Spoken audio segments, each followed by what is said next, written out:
Hi there. This is your local transphobe, hateful white supremacist from Northampton. At least that's what people on the internet seem to call me, and Facebook and Twitter and Instagram and all those people. But actually, the people that meet me in person, nah, they don't think that. Because I actually just had 3 or 4 conversations with transgender women in my gallery over the last couple of months, and we've had some pretty good discussions. They don't seem to think I'm transphobic. They seem to think I'm pretty open to listen to other ideas. But I want to tell you specifically about a transgender conversation I had today with a transgender woman. I will not reveal her name. I will call this man a her out of respect for her. So she came in the gallery, said she's been waiting to come in there for a while. We sat down. We probably talked 20 or 30 minutes. Started up like a pretty casual conversation. I've had some conversations with transgender people. We usually don't get into, pretty controversial topics. We used to talk about country music sometimes. We talk about football. We talk about, I don't know, man, the weather, all sorts of stuff. But today, this woman came in and didn't look like a woman at all to me. Really didn't. But I had a feeling it was a transgender woman. You just kind of get this vibe. And looked like a male to me. And we started talking. We were having a good conversation. I could tell this guy was a very nice, empathetic guy. And I've met so many nice transgender people. And what I found out, the biggest dicks are the people that aren't transgender. There's these ideologues.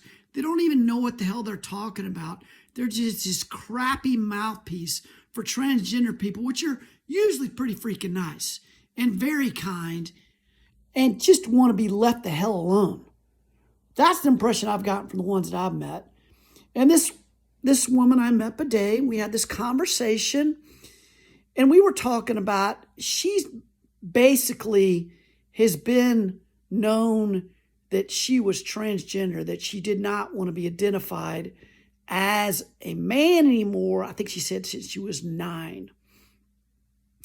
And she started hormone replacement therapy. I think she says she's about 30 now, when she's 20. And she was telling me that she had no side effects from these hormone replacement therapy. She said sometimes, she feels a little off. I think she said like she feels like she's having a period, but there's no blood. But I asked her, she said she hadn't had any, anatomy surgery, so she still has a penis. So I don't know how this is possible, but maybe it is. I've never had hormone replacement therapy or puberty blockers or any of that stuff. So I'm not going to guess on something I have no idea about. But I find it very hard to believe that you can feel like you're having a period when you still have a penis. Maybe if you got kicked in the balls, maybe that way, but I don't know. Maybe you could. It just seemed really weird, but I'm not going to argue with her because she knows more than I do. So we're having this conversation. I'm being pretty honest that I'm a Christian and everything. And having this conversation about, you know what? I'm having a real hard time with transgender women in women's sports. It's just not fair. I don't think it's fair. There is a biological advantage. And she's like, no, actually, no. I'm like, yes, there is a biological advantage. And I said, if you transition and then you're like 20 years old and you finally transition to a female where you take all these hormones and everything, then it's too late. Especially if you've transitioned like Leah Thomas, who was a male for like most of her life, and then decided after she was getting her ass kicked or middle of the pack by all the men in Ivy League swimming that she'd become a woman. And I don't know the reason she had, but all of a sudden, wow, she's kicking ass on the women's league. Wonder how that happened. So we're having this conversation. She goes, yeah. He goes, yeah. She goes, yeah, I think you kind of have a point there. That quick a turnaround, there is the body mass, and is the lung capacity, the strength. But she was telling me how she's lost a lot of strength. And I'm like, You've been on hormone therapy for 10 years. Of course you're going to have a strength loss. These people been like 2 years, and it's going to take a little longer than 2 years. She's like, yeah, I agree with that. And I said, you know what? I said, I want to be honest with you. I'm in a big battle with the YMCA right now. I have 2 daughters, and like I told you, I'm not happy about what's going on in their sports. I feel like they're being treated unfairly. Males coming in. And she was kind of understanding my point. She wasn't completely there, but we're having a very civil conversation. She wouldn't call me transphobic and an asshole and saying, fuck you, I'm going to hit you in the face, or what all the transphobes say to me when they don't want to hear my opinion. I mean, some of the, sorry, I've called it so much, I say it all the time. The transgender ideologues say to me all the time, all these hateful things where they don't even know me. It's really funny. But they have no argument. They'll just, and it's always, like I said, it's always somebody, almost always, that's not transgender. It's usually some white, elite, overeducated, rich, 25, 30-something-year-old that has a lot of opinions about something they have not a freaking clue about. The same way I don't have a clue about what it is to be a woman. They sure as hell don't have a clue about what it is to be transgender. So don't act like you do, okay?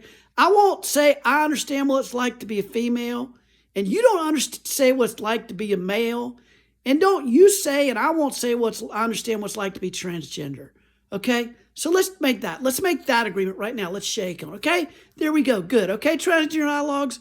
Let's get back to my point.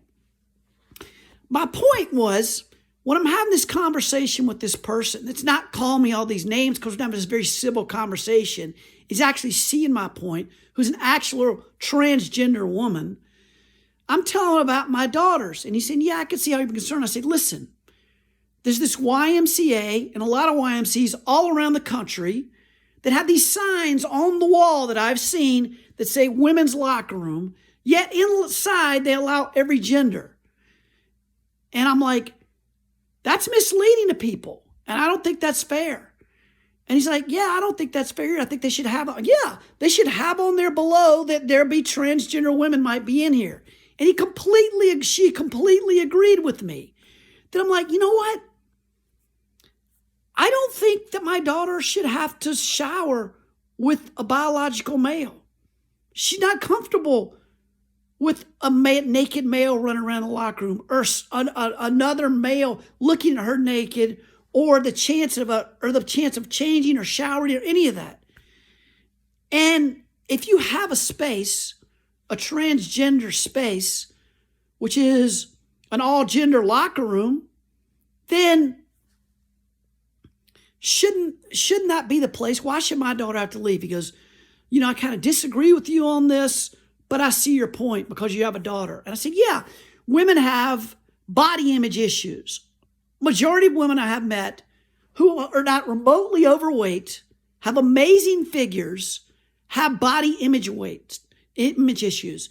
I have girlfriends that were beautiful, perfect figures that did not want me to turn on the lights when we were intimate because they had body image, even though they had these perfect figures, I thought.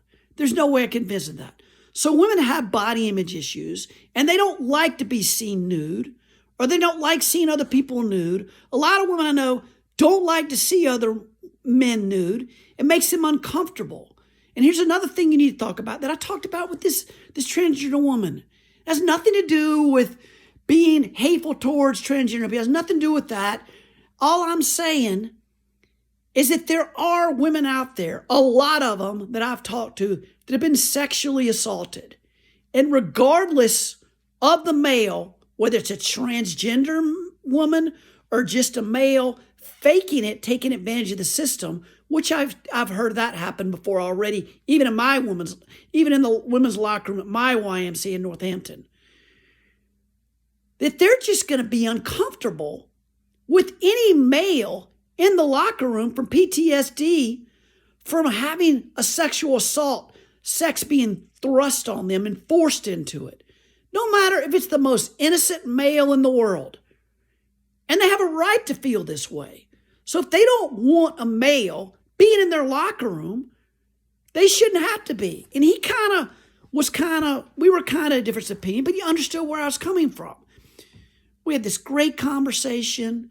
I told him, a lot of people in my town think I'm transphobic. He goes, you're not transphobic. You're pretty open-minded. You just have a difference of opinion. I don't feel like you hate trans people. No, I don't. I have a difference of opinion. I'm protecting my daughters. He goes, I completely respect that. So we had this great conversation. We didn't talk about country music, or we didn't talk about sports, or we didn't talk about anything in Northampton going on. We talked about this pretty contested issue and had a great conversation. So I want to talk to you all about that. And for all those people that out there think I'm transphobic and hateful and white supremacist and da-da-da-da-da-da and all these things, the people that actually come and talk to me, none of them say that. None of them. So you're wrong. I'm not. Another proof of another transgender person saying this. So if you want to come over to my space, I'll be happy to talk with you in a respectful manner. But if you call me hateful, you call me transphobic, you call me racist, you call me white supremacist, you call me the things, I will kick you out of my space. Because the number one rule at Mission Common Grounds is respect the people and respect the place. And if you don't do that at my space, I will say, you need to leave. You need to act respectful, whether you disagree with me or not. And it's a place where everybody can feel safe. Nobody ever doesn't feel safe in my space. So come over to Mission Common Grounds, 18 Center Street, and I'll be happy to talk to you if you talk civil to me. If you don't, I will kick you out. And there is a chance, if you do talk disrespectful to me, I will verbally come at you. And trust me, I can come at you hard. But I won't if you're respectful for me, and I hope you won't do the same to me. Most likely, I'll just kick you out because I don't want to get in a battle with you with words and attack you. I just want to have a conversation because we've got to start understanding each other as different minded as we are in this country. Because if we don't, we're never, ever going to heal this divide. You are not going to change my position, and I am not going to change your position by me calling you something mean or hateful or contemptible or just degrading. It just gets us nowhere. You just burn a bridge. So we got to start talking that are respectable. And maybe in that road, you'll change a little bit and I'll change a little bit. And we might even become friends. Because the more we go back and forth, and Daryl Davis talked about this. Daryl Davis is a guy I interviewed on my radio show who's a black man who's converted over 200 KK members to voluntarily leave the Klan, not by telling them, you're a racist, you're a white supremacist, by finding common ground through music and being humans. So what happens is when you talk and you start finding commonality, you come closer to closer, and those little things don't matter so much, and then you become friends. And then each of you change a little bit. And that's how you change the world, folks. You don't change the world by trying to change people's mind. You change the world by changing the way you talk to people. That's how you change the world. Okay? All right, y'all have a good night.